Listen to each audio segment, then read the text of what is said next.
रमज़ान आया, रमज़ान आया, रमज़ान आया, रमज़ान आया, रमज़ान आया। अल्लाह की रहमत का सामान आया, रमज़ान आया, रमज़ान आया। Cosmos realtor builders and developers पेश करते हैं मैरिया टाउन कराची में आपके कारोबार और सरमायाकारी को मजीद मुनाफा बख्श बनाने के लिए कॉस्मोस बिजनेस टावर, जहां ग्राउंड प्लस 15 फ्लोर्स पर वसी और शानदार ऑफिसेज बेहतरीन कीमतों में दस्तयाब हैं। मेन गेट से सिर्फ 1 मिनट की ड्राइव पर मैरिया टाउन कराची की सबसे prime commercial location 400 feet wide main Jinnah avenue road पर वाक़ है। तामीराती काम तेजी से जारी है, तो अभी इस आलीशान मंसूबे का हिस्सा बने और महफूज करें अपना मुस्तकबिल। बुकिंग सिर्फ 10 लाख से, वो भी 30 महीनों की आसान इकसात के साथ। तो अभी हमसे राब्ता करें और अपना आलीशान ऑफिस हासिल करें। For booking and details contact.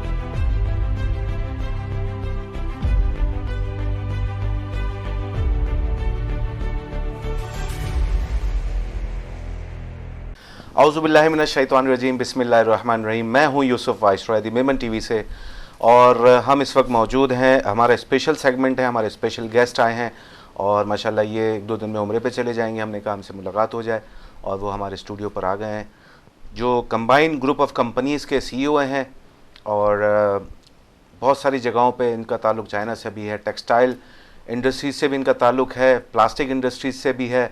तो हम इनसे शॉर्ट बात करते हैं, 10-15 मिनट की मुलाकात करते हैं। अस्सलाम वालेकुम अमीन नाथानी साहब। वालेकुम अस्सलाम। कैसे हैं आप? ठीक ठाक? अल्हम्दुलिल्लाह, आप ठीक हैं? आपका बहुत शुक्रिया, आप हमारे स्टूडियो में आए। प्लेजर। बहुत आपको कॉल्स करनी पड़ी, आप अपने मसरूफियात इतनी होती हैं आपकी कि आपको वक्त निकालना मुश्किल हो गया, और आज बिलाखिर आप लोगों ने पकड़ लिया। एक्चुअली मसरूफियत के अलावा जो है ना, मैंने देखा है कि मुझे जो है ना मीडिया से कुछ कम आना होता है मीडिया की तरफ। मे भी कैमरा शाय होने की वजह से या इस तरह की बात है, कोई ज़रूर कोई वजह है कि बहुत दफ़ा अली गोडिल ने और आप लोगों ने मुझे इनवाइट किया, लेकिन किसी न किसी रीज़न से जो है लेट होते गए। लेकिन बिला खैर आज आप लोगों के साथ हैं इंशाल्लाह। आपको बहुत शुक्रिया। नाज़रीन, अमीन नाथानी साहब जो है वो ज़्यादातर पहले चाइना में थे और माशाल्लाह इन्होंने जो स्ट्रगल की, हम कहते हैं कि पांजा मेहनत कश, जो मैंने लास्ट ईयर प्रोग्राम किया था पांजा मेहनत कश, उसमें ये शख्स भी शुमार होते हैं कि इन्होंने किस तरीके से स्ट्रगल की। वालिद साहब के इंतकाल के बाद जो इन्होंने काम किए, घरों में जाके इन्होंने अपने घर पे फैमिली को इन्वॉल्व करके चीज़ें पैक करवाईं और लोगों में डिस्ट्रीब्यूशन की। फिर प्लास्टिक का इन्होंने एक छोटा सा सेटअप डाला, रिसाइकलिंग का मटेरियल जमा करते थे, उसको क्रश करके सेल करते थे। ये स्ट्रगल होती है। स्ट्रगल जब इंसान करता है तो फिर उसके बाद हार्ड वर्क आ जाता है। इन्होंने हार्ड वर्क किया, अपने एक नाम बनाया, मुकाम बनाया। आज ये स्मार्ट वर्क काम कर रहे हैं जगहों पे। इन्होंने फ्री जोन में इन्होंने इनकी अपनी इंडस्ट्री है, प्लास्टिक इंडस्ट्री, रिसाइकलिंग प्लांट की इन्होंने मशीनें तैयार करवाई हैं। तो चाइना में इन्होंने 15-16 साल लगाए और मेहनत की और आज एक मुकाम बनाया है, और साथ साथ टेक्सटाइल का भी काम है इनका। तो अमीन भाई, चाइना में आपने इतना टाइम गुजारा, तो वहाँ किस तरीके से आपने सेटअप किया? अकेले आपने टाइम गुजारा, फैमिली से दूर इतना टाइम कैसे गुजारा? जी, इसमें एक रीज़न, बड़ा रीज़न तो यही था कि डेफिनेटली फैमिली की ज़रूरत थी, और उस वक्त जो स्ट्रगल की सिचुएशन थी उसमें बहुत ज़्यादा फेलियर्स थे जो देखे लाइफ में। उसके बाद एक हमारे दोस्त हैं अरशद भाई, अरशद उमर साहब, हम सब के मुश्तरका दोस्त भी हैं। तो उनका टेक्सटाइल बिज़नेस, बेसिकली मेरा तो टेक्सटाइल से इतना ताल्लुक़ नहीं था, मैं तो शुरू से 30 साल से प्लास्टिक इंडस्ट्री में ही हूँ। तो उनका एक प्लान था टेक्सटाइल के हवाले से, तो चाइना जाना हुआ और फिर कोई 2-3 माह चाइना में रहना हुआ फर्स्ट टाइम। तो अच्छी मार्केट थी, डेफिनेटली ग्रोइंग मार्केट थी, तो अच्छे चांस मिले उसमें। और उसमें साथ साथ टेक्सटाइल के साथ साथ हमने ये किया कि हमने वहाँ बड़ी नई चीज़ें प्लास्टिक में भी सीखी, जो कि एक पैशन था मेरा, बड़ा पुराना काम था। तो फिर हमने ये किया कि चाइना से हमने प्लास्टिक की रिसाइकलिंग मशीनरी, जैसे चाइना में कंपनीज बनाती थी, सेम मॉडल हमने पाकिस्तान में किया, और हमने बहुत सारे जो है पार्ट्स चाइना से इंपोर्ट किए।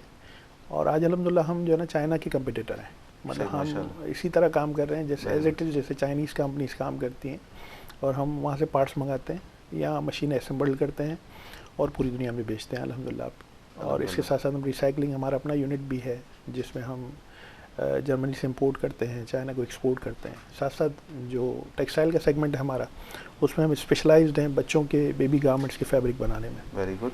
तो उसमें हम ये करते हैं कि पाकिस्तान की लोकल इंडस्ट्री को वहाँ से कपड़ा बना के देते हैं उनकी रिक्वायरमेंट के मुताबिक, और उसके साथ साथ जो है ना लोकल इंडस्ट्री को सपोर्ट भी करते हैं, कोशिश करते हैं। उसके साथ साथ पिछले को 5 साल से एक मूवमेंट है हमारी, जिसमें हमने Pakistan China chamber of commerce को वहाँ बिल्डअप किया, पाकिस्तान कम्युनिटी को बिल्डअप किया चाइना में, और उसके सारे सेगमेंट्स में कहीं ना कहीं अल्हम्दुलिल्लाह अल्लाह ने मुझसे काम लिया और मैं उसमें शामिल रहा। और अब हमारी कोशिश ये है कि हम किसी तरह चाइनीज़ इंडस्ट्री को पाकिस्तान में रिलोकेट करें, जो कि पिछले 2-3 सालों में 4 सालों में कोविड की वजह से 2 साल तो पिछले हमारे बड़े ख़राब हुए, लेकिन इंशाल्लाह मुझे उम्मीद है कि आने वाला वक्त जो है पाकिस्तान के लिए बड़ा अच्छा है और हम इस काम को आगे लेके चल सकेंगे, जिसमें हमारी कोशिश ये होगी कि चाइनीज़ और पाकिस्तान जॉइंट वेंचर्स जो है ना ज़्यादा से ज़्यादा हो सके। पाक चाइना बिजनेस काउंसिल में भी आपका जी, role Pakistan China business council जो FECCI के अंडर में, उसमें भी मैं उसका मेंबर हूँ। और इसके साथ साथ जो भी पाकिस्तान चाइना से रिलेटेड जो भी फॉर्म्स हैं, उसमें मेरी कोशिश होती है कि जहाँ जहाँ मेरा रोल बनता हो जी। और मैं अपना काम कर सकूँ, मैं ज़रूर सपोर्ट करूँ। इसके साथ चाइनीज़ जो यहाँ पाकिस्तान आते हैं उनको भी हम कोशिश करते हैं कि एक हमारी कंसल्टेंसी फर्म भी हमने पिछले 2 साल जो कोविड के गुजरे हैं उसमें अपने एक नया काम जो स्टार्ट किया, उसमें कंसल्टेंसी फर्म भी है जो हम स्पेशली हमने फॉरेनर्स के लिए बनाई है, जो पाकिस्तान में चाइनीज़ आ रहे हैं या टर्किश कोई कंपनीज आती हैं, जो 2 कंट्रीज़ हैं बड़ी जिनमें हम समझते हैं कि इस वक्त काम हो रहा है पाकिस्तान का। तो हमारी कोशिश ये होगी कि मेजर रोल तो उसमें चाइना का है, तो हमारे पास फ़ायदा ये है कि हमारे पास चाइनीज़ बोलने वाले लोग हैं, चाइनीज़ खुद हमारा स्टाफ जो है उसको हम यहाँ अपॉइंट कर रहे हैं इंशाल्लाह इन फ्यूचर, ताकि हम जो लोग चाइना से यहाँ आते हैं और उनको, हमारे यहाँ नॉर्मली क्या होता है कि जो लोग यहाँ आते हैं उनको ट्रू जो पार्टनर्स होते हैं वो नहीं मिल पाते, हम बहुत बड़े बड़े फॉर्म्स हम कर लेते हैं। तो इसमें हमारी कोशिश ये होगी कि जो ट्रू लोग हों, जिनको मतलब जिस इंडस्ट्री का आदमी है और जिससे ट्रू मिलाना है, हमारी कोशिश होगी उनका वेंचर्स करवा दिया जाए ताकि उसमें एज ए ब्रिज काम किया जाए और उसमें काम किया जाए। इससे हमारे मुल्क का भी फ़ायदा होगा और इंशाल्लाह हमारे लोगों का भी फ़ायदा होगा बहुत ज़्यादा। अच्छा, आप अपनी लाइफ का टर्निंग पॉइंट क्या समझते हैं कि जो टाइम आपने आज से 30 साल पहले देखा, उस वक्त आप फील कर रहे थे ऐसी कोई बात थी कि आज जिस जगह माशाल्लाह आप बैठे हैं, तो कहते हैं कि failure never will be and he is never give up. तो इन्होंने अपने आप को कभी नेवर गिव किया है और इन्होंने हमेशा एक चीज़ को अपने ऊपर एक हावी किया, हर चीज़ को, कि मुझे ये टारगेट अचीव करना है, फिर फेलियर हुए, फिर अचीव करना है, फिर फेलियर हुए, और बिलाखिर इन्होंने जो है वो टारगेट अचीव किया है। तो आप अपनी ज़िंदगी में जो भी काम करना चाहते हैं उसको गोल करें, पहले टारगेट करें और फिर उस टारगेट पे आप हिट करें। 2 निशाने नहीं लगेंगे, 3 नहीं लगेंगे, चौथा तो लाजमी लगेगा। तो मीन भाई टर्निंग पॉइंट आपकी लाइफ का? देखिए, जो मसला ये होता है कि आपकी लाइफ में जो ना अल्लाह पाक ने एक प्लान किया होता है ना, एक आप अपनी कोशिश करते हैं, एक अल्लाह पाक के अपने प्लान्स होते हैं। तो मैं समझता हूँ कि जो मुझे सक्सेस मिली ना, एक अराउंड कोई 36-38 साल की एज में जाके, जो मेरी स्ट्रगलिंग पीरियड है, वो मैं, क्योंकि फादर की डेथ हो गई अराउंड कोई 13-14 साल के दरमियान मेरी एज थी, तो उसमें मेरे फादर की डेथ हुई, तो जिम्मेदारी आई घर की। तो वो जो एक टाइम था, वो तो मेरी फैमिली में, मैं उसमें समझता हूँ कि मेरी मदर का बड़ा सपोर्ट रहा। उन्होंने हमेशा हमें जो है शुक्र करना सिखाया, और स्ट्रगल भी हमने उन्हीं से सीखी कि वो बड़ी यंग एज में हमारे फादर की डेथ हुई, और हमने वालदा को देखा कि हमेशा उन्होंने जो है ना शुक्र के साथ और हमें मतलब पढ़ाया भी, और साथ साथ हमें मतलब काम के हवाले से भी जो था, क्योंकि मैं बड़ा बेटा था तो जिम्मेदारियाँ ज़्यादा थी। तो मैंने 9th क्लास में ही जो है ना अपनी पहली जॉब स्टार्ट कर दी थी।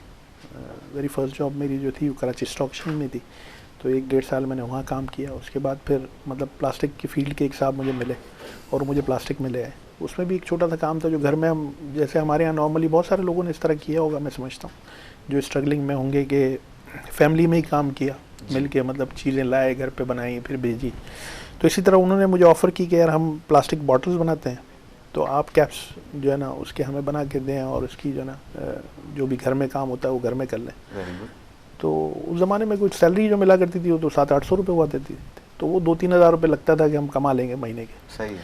तो फिर उसमें काम किया, अल्लाह ने उसमें मेहनत बहुत की, टाइम लगा, लेकिन मैं समझता हूँ जो भी सक्सेस मिली ना उसका एक टाइम मुकर्रर था।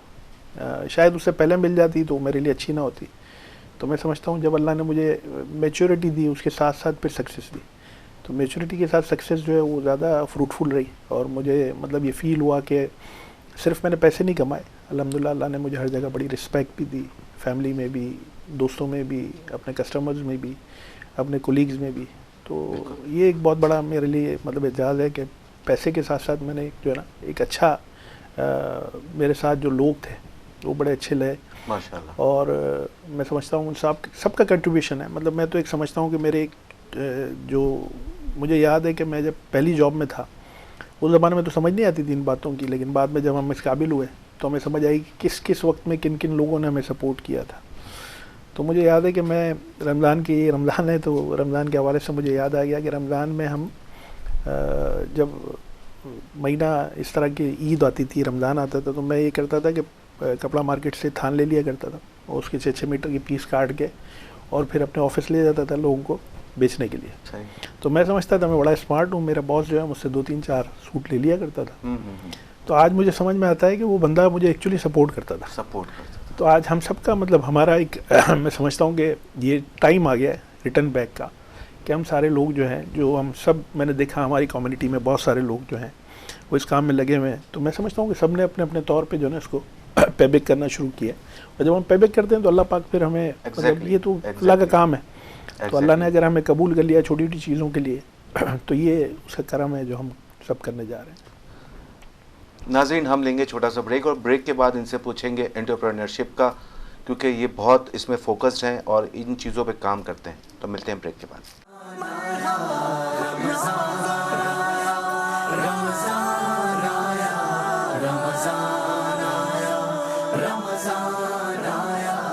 अल्लाह की रहमत का सामान आया, रमज़ान आया, रमज़ान आया।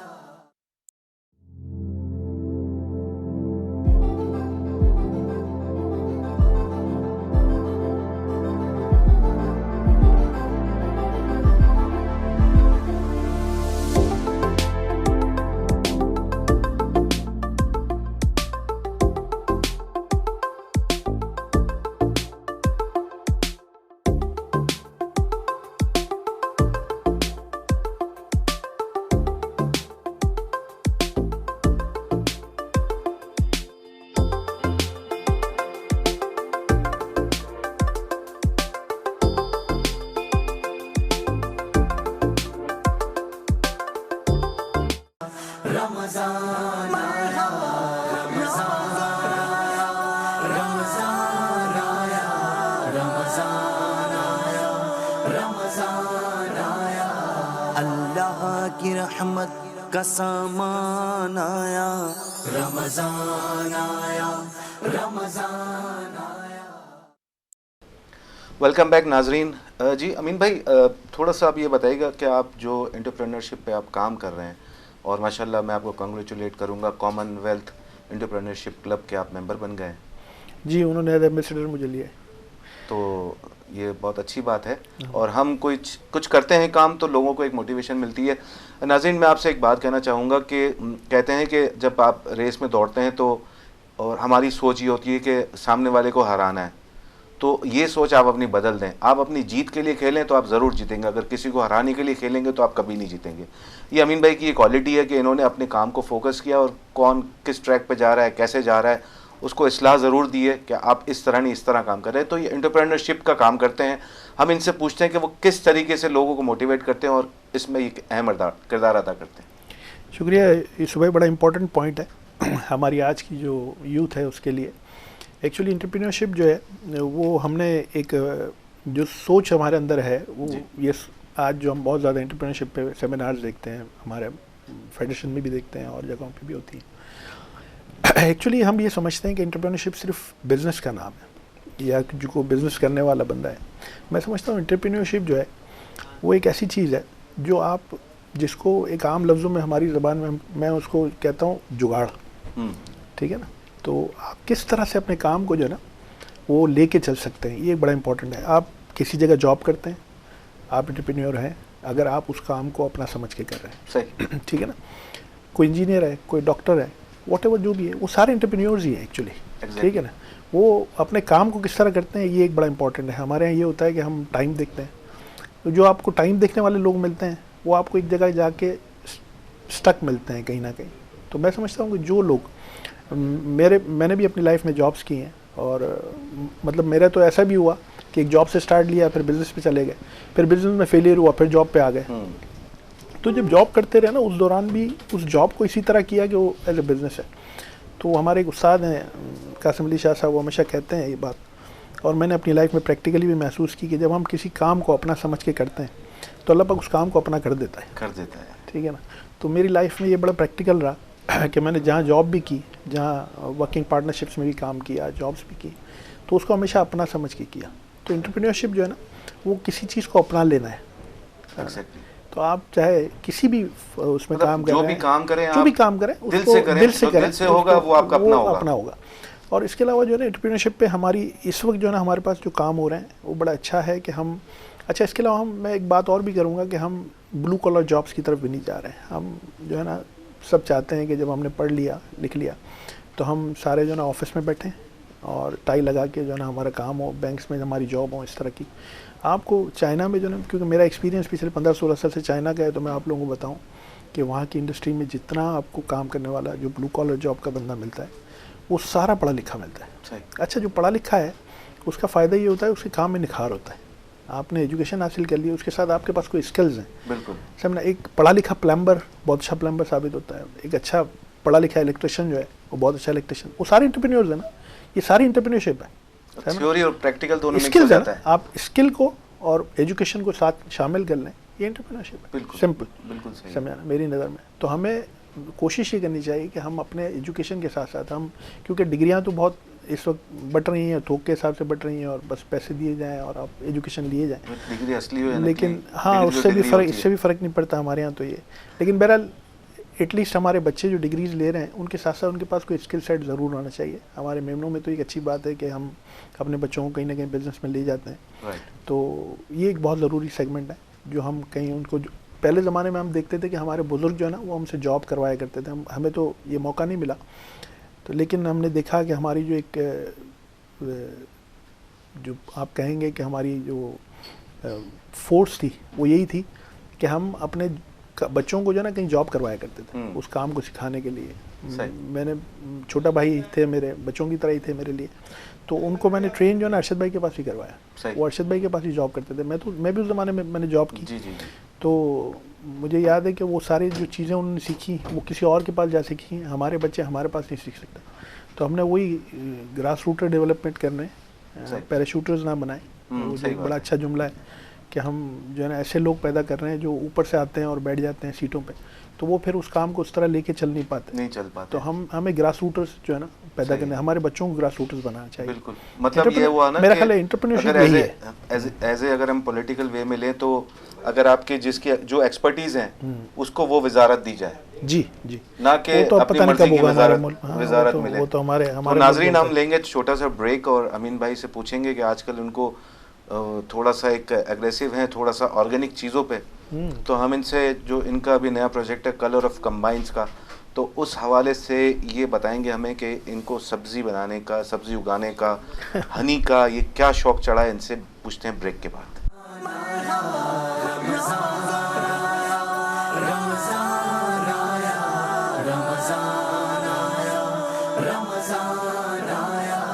अल्लाह की रहमत का सामान आया, रमज़ान आया, रमज़ान आया।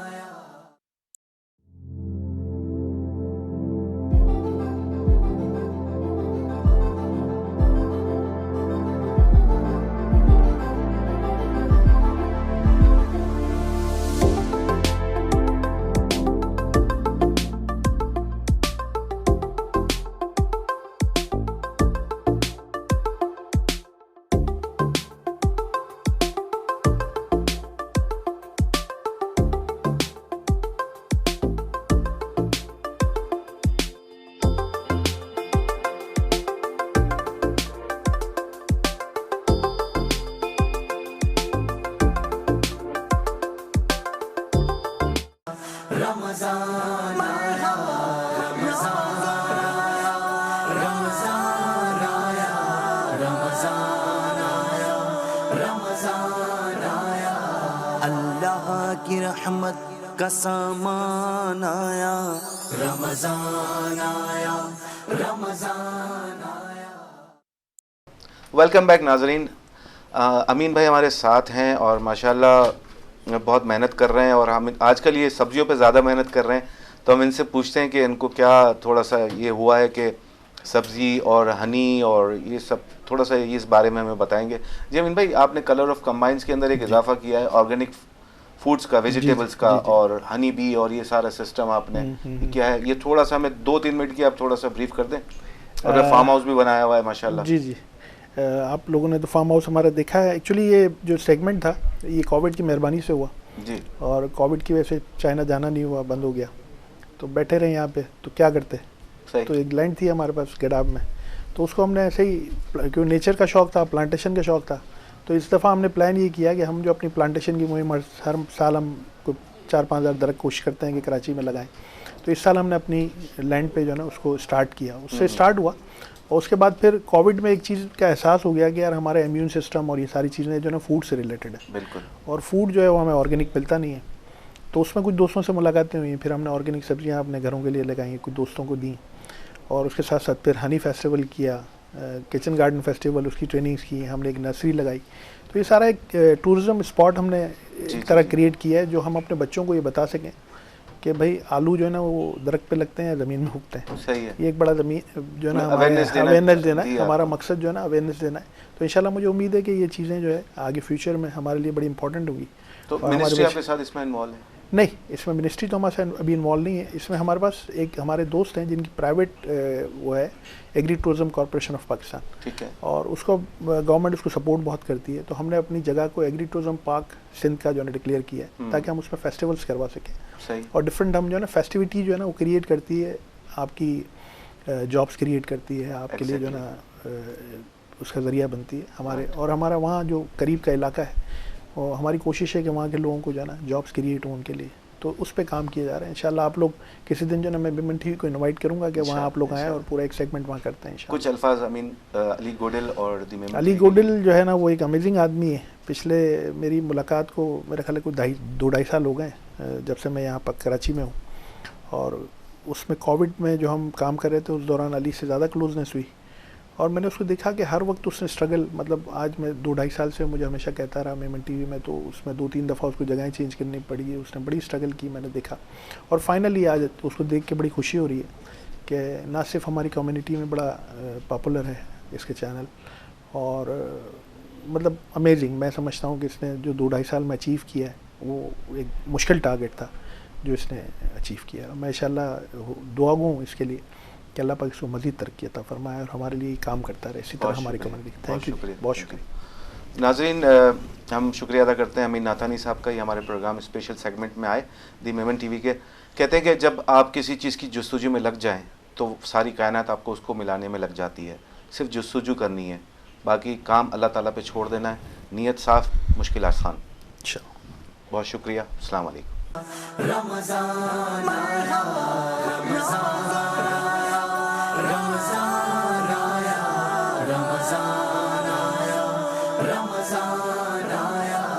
अल्लाह की रहमत का सामान आया, रमजान आया, रमजान आया। Cosmos realtor builders and developers पेश करते हैं बैरिया टाउन कराची में आपके कारोबार और सरमायाकारी को मजीद मुनाफा बख्श बनाने के लिए कॉस्मोस बिजनेस टावर, जहां ग्राउंड प्लस 15 फ्लोर्स पर वसी और शानदार ऑफिसेज बेहतरीन कीमतों में दस्तयाब हैं।